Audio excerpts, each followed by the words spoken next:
Hi friends, welcome to Sharmy's vlog. எல்லாரும் எப்படி இருக்கீங்க? And thank you so much for 100 subscribers.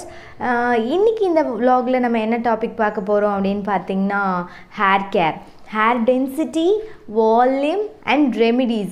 And என்கிட்ட இருந்து most expected topics தான் நினைக்கிறேன். நீங்க எல்லாரும் எதிர்பார்க்குற டாபிக் இதுதானே. ஸோ இன்னைக்கு இந்த ஹேரோட என்ன சீக்ரெட் அப்படிங்கிறத உங்கள்கிட்ட நான் ஷேர் பண்ண போகிறேன். அண்ட் இந்த சீக்ரெட்டில் பெரிய பெரிய ப்ராடக்ட்ஸ்லாம் எதுவும் நான் ஷேர் பண்ணல. ஜஸ்ட் ஹோம் ரெமிடிஸை வச்சு நம்ம எப்படி கேர் பண்ணுறது அப்படிங்கிறது தான் உங்ககிட்ட நான் ஷேர் பண்ண போகிறேன். வாங்க நம்ம வீடியோக்குள்ளே போயிடலாம். அண்ட் இன்னொரு விஷயம், போஸ்ட் ப்ரெக்னென்சியில் நிறைய பேருக்கு ஹேர் ஃபால் இருக்கும். அவங்களுக்குலாம் இதெல்லாம் ரொம்பவே யூஸ்ஃபுல்லாக இருக்கும்னு நினைக்கிறேன். பிகாஸ் போஸ்ட் ப்ரெக்னென்சி டைமில் நம்ம எந்த ஒரு ப்ராடக்ட்லாம் நம்ம யூஸ் பண்ண முடியாது. ஸோ இந்த நேச்சுரல் ரெமெடிஸ் உங்களுக்கு ரொம்பவே ஹெல்ப்ஃபுல்லாக இருக்கும் அப்படின்றத நான் நம்புகிறேன். வாங்க டிப் 1 என்னங்கிறத பார்த்துடலாம்.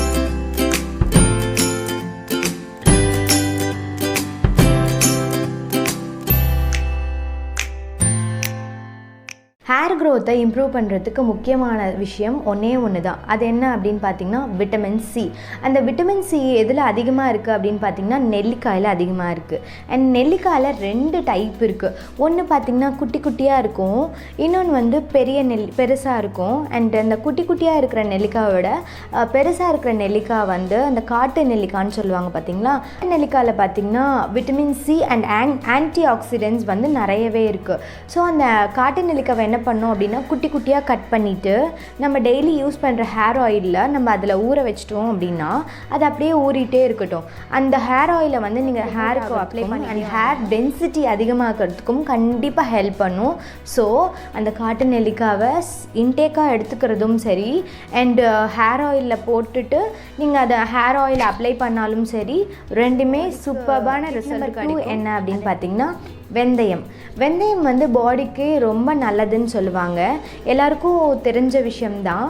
வெந்தயம் ஸ்டொமக் பெயின் இருந்துச்சு அப்படின்னா, கேர்ள்ஸ்க்கெலாம் இந்த பீரியட்ஸ் டைமில் ஸ்டொமக் பெயின் வந்துச்சு அப்படின்னா வெந்தயம் சாப்பிட்டிங்கன்னா நல்லா க்யூர் ஆகிடும் அப்படின்னு பெரியவங்க அப்ளை பண்ணக்கூடாது. ஸோ ஹேருக்கு எப்படி அப்ளை பண்ணலாங்கிறத நான் இப்போ சொல்கிறேன். ஹேருக்கு எப்படி அப்ளை பண்ணோம் அப்படின்னா, பிஃபோர் நைட் என்ன பண்ணுறீங்க, வெந்தயம் கொஞ்சம் எடுத்து தண்ணியில் ஊற வச்சுருங்க. ஊற வச்சுட்டு மார்னிங் எழுந்த உடனே அந்த வெந்தயத்தை என்ன பண்ணுங்கள், மார்னிங் மிக்சியில் போட்டு பேஸ்ட் கன்சிஸ்டன்சியில் ஸ்கேல்ப் டு ரூட் நீங்கள் அப்ளை பண்ணிங்கன்னா கண்டிப்பாக உங்களுக்கு ஸ்ப்ளிட் எண்ட்ஸ் அண்ட் வால்யூம் திக்னஸும் உங்களுக்கு கிடைக்கும். Tip number 3, aloe vera. ஆலோவேராவில் நிறைய மெடிக்கல் யூசேஜ்லாம் இருக்குது. அதனால தான் பார்த்திங்கன்னா ஸ்கின் அண்ட் ஹேர் ப்ராடக்ட்ஸ்லாம் ஹேரை ஸ்ட்ரென்த்தனான ஹேரை ப்ரொமோட் பண்ணுறதுக்காகவும் ஆலோவேரா ஜெல்லை யூஸ் பண்ணுது. ஸோ இந்த ஆலோவேரா ஜெல்லை எப்படி யூஸ் பண்ணுறது அப்படிங்கிறத நான் சொல்கிறேன் இப்போது. இந்த ஆலோவேரா ஜெல்லை டைரெக்டாக உங்கள் ஸ்கேல்ப்பில் நீங்கள் அப்ளை பண்ணிவிட்டு ஒரு 1 hour விட்டுட்டு அதுக்கப்புறமா கோல்டு வாட்டரில் வாஷ் பண்ணிட்டீங்க அப்படின்னா, இப்படி ரெகுலராக நீங்கள் யூஸ் பண்ணிட்டு வந்தீங்கன்னா உங்கள் ஹேர் ஸ்ட்ராங்காகவும் ஸ்ட்ரென்த்தாகவும் இருக்கும். And tip number 4, onion juice. Onion juice hair க்ரோத்துக்கு ரொம்பவே நல்லதுன்னு சொல்லுவாங்க. நீங்கள் எல்லோரும் கேட்டிருப்பீங்கன்னு நினைக்கிறேன். அந்த ஆனியன் ஜூஸை எப்படி அப்ளை பண்ணணும் அப்படிங்கிறத அதே மாதிரி இந்த ஆனியனை நம்ம ஹேர் இல்லாத இடத்துல அப்ளை பண்ணாலுமே நம்மளுக்கு ஹேர் க்ரோத் கிடைக்கும் அப்படின்னு சொல்லுவாங்க. ஆனியனை நான் எப்படி அப்ளை பண்ணுறது அப்படிங்கிறத சொல்கிறேன். இந்த ஆனியனை நல்லா கிரைண்ட் பண்ணிக்கோங்க. ஃபஸ்ட்டு கிரைண்ட் பண்ணி எக்ஸ்ட்ராக்ட் பண்ணி வச்சுக்கோங்க. எக்ஸ்ட்ராக்ட் பண்ணி வச்ச அந்த ஆனியன் இருக்குது இல்லையா, அதில் கொஞ்சமாக ஹனி சேர்த்துக்கோங்க. ரூட்டில் நல்லா அப்ளை பண்ணிடுங்க. ஸ்கேல்ப் டு ரூட் வர அப்ளை பண்ணலாம், ஒன்றும் ப்ராப்ளம் இல்லை. அப்ளை பண்ணிவிட்டு ஒரு 1 hour ட்ரை ஆகட்டும் விட்டுடுங்க. அதுக்கப்புறமா நீங்கள் கோல்டு வாட்டரில் வாஷ் பண்ணிவிடுங்க. இந்த மாதிரி ஆனியனை நீங்கள் ரெகுலராக பண்ணும்போது உங்களுக்கு ஹேர் ஒரு குட் டெக்ஸ்சராகவும் ஹேர் க்ரோத்துக்கு ஹெல்ப்ஃபுல்லாக இருக்கும் இந்த tip. And tip number 5, oil மசாஜை நீங்கள் ரெகுலராக பண்ணும்போது உங்கள் ஹேரில் இருக்க ஃபோலிக்கல்ஸ் எல்லாம் நல்லா ஸ்ட்ரென்தன் பண்ணும். அப்படி ஸ்ட்ரென்தன் பண்ணும்போது உங்கள் ஹேரோட க்ரோத்தை நீங்களே கண்டிப்பாக பார்க்கலாம். So oil massages must. கண்டிப்பாக இதை நீங்கள் ரெகுலராக எடுத்துக்கலாம். டிப் நம்பர் 6 என்ன அப்படின்னு பார்த்தீங்கன்னா அவகேடோவில் விட்டமின் இ நிறையவே இருக்குது. ஸோ இதை எப்படி யூஸ் பண்ணலாம் அப்படிங்கிறத நான் என்ன பண்ணோம் அப்படின்னு பார்த்தீங்கன்னா, உங்கள் ஹேரோட திக்னஸை அதிகமாக்கும்.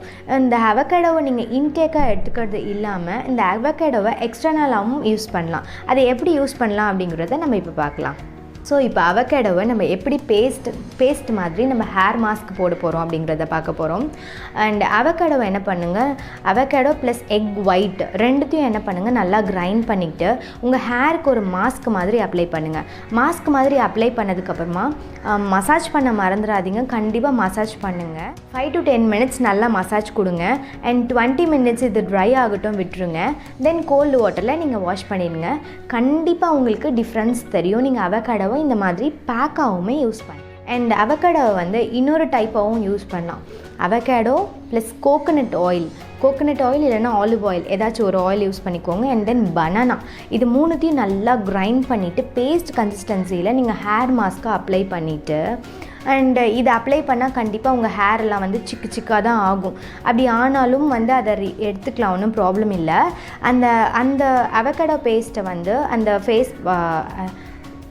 அந்த அவகேடோ ஹேர் மாஸ்க்கை வந்து நீங்கள் அப்ளை பண்ணிவிட்டு நீங்கள் வந்து மைல்டு ஷாம்பு யூஸ் பண்ணி வாஷ் பண்ணி பார்த்தீங்கன்னா கண்டிப்பாக உங்கள் ஹேருக்கு திக்னஸ் அதிகமாக கொடுக்கும். ஸோ இது வந்து நல்ல ஒரு ரிசல்ட் கொடுக்கும், யூஸ் பண்ணி பாருங்கள். நெக்ஸ்ட்டு 7th பாயிண்ட் என்ன அப்படிங்கிறது, எக்கை வந்து எப்படி யூஸ் பண்ணலாம் அப்படிங்கிறத நான் சொல்கிறேன். எக்கை வந்து ஒயிட் தனியாக எல்லோ தனியாக பிரிச்சுக்கோங்க. ஒயிட்டில் வந்து கோகோனட் ஆயில் அண்ட் ஆலோவேரா இது நல்லா மிக்ஸ் பண்ணிக்கோங்க. மிக்ஸ் பண்ணிவிட்டு நம்ம ஸ்கேல்பில் நல்லா அப்ளை பண்ணிவிடுங்க. அப்ளை பண்ணிவிட்டு ஒரு மசாஜ் கொடுங்க. மசாஜ் கொடுத்துட்டு அதை ட்ரை ஆகட்டும். ட்ரை ஆனதுக்கு அப்புறமா ஒரு ஸ்டிக்கி ஃபீல் இருக்கும் நம்மளுக்கு. அதுக்கப்புறமா அதை வாஷ் பண்ணிவிடுங்க. வாஷ் பண்ணிங்கன்னா நல்லா உங்கள் ஹேருக்கு ஷைனிங் கொடுக்கும். அண்ட் எக்கை வந்து இன்னொரு விதமாகவும் யூஸ் பண்ணலாம். எக்கோட ஒயிட் ப்ளஸ் ஹென்னா இது ரெண்டுத்தையும் நல்லா மிக்ஸ் பண்ணிவிட்டு உங்கள் ஹேருக்கு மாஸ்க் மாதிரி அப்ளை பண்ணுங்கள். அப்ளை பண்ணிவிட்டு உங்கள் ஹேரை வாஷ் பண்ணிவிட்டு வந்தீங்கன்னா உங்கள் ஹேருக்கு ஒரு நல்ல டெக்ஸ்சர் கொடுக்கும். இது தாங்க எக்கோட யூசேஜ். இந்த டிப்ஸ் எல்லாமே உங்களுக்கு ரொம்ப யூஸ்ஃபுல்லாக இருந்திருக்கும் அப்படின்னு நினைக்கிறேன். நான் பர்சனலாக என்ன பண்ணிகிட்ருக்கேன், என்ன டிப்ஸ்லாம் ஃபாலோ பண்ணிகிட்ருக்கேன் அப்படிங்கிறத தான் உங்கள்கிட்ட நான் ஷேர் பண்ணியிருக்கேன். ஸோ வீட்டில் இருந்தபடியே நீங்கள் எல்லாருமே இந்த டிப்ஸ் எல்லாம் ஃபாலோ பண்ணுங்கள். நல்ல ஹேர் டென்சிட்டி அண்ட் வால்யூம் உங்களுக்கு கண்டிப்பாக இன்க்ரீஸ் ஆகும்னு நினைக்கிறேன். இன்றைக்கி நான் சொன்ன ஹேர் டிப்ஸில் வந்து உங்களுக்கு ஏதாச்சும் டவுட்ஸ் இருந்துச்சு அப்படின்னா கமெண்ட் செக்ஷனில் போட்டு விடுங்க. பிடிச்சிருந்தது அப்படின்னா லைக் பண்ணுங்கள், ஃப்ரெண்ட்ஸ்க்கு ஷேர் பண்ணுங்கள். வீட்டில் இருந்தபடியே எல்லாத்தையும் ஃபாலோ பண்ணுங்கள். அண்ட் இந்த வீடியோ நீங்கள் புதுசாக பேக்ரவுண்டில் இருந்தீங்க அப்படின்னா சப்ஸ்கிரைப் பண்ணுங்கள். மறக்காமல் பெல் ஐக்கானை ப்ரெஸ் பண்ணுங்கள். அப்போ வாட்சிங். Until then, it's bye from Sharmy.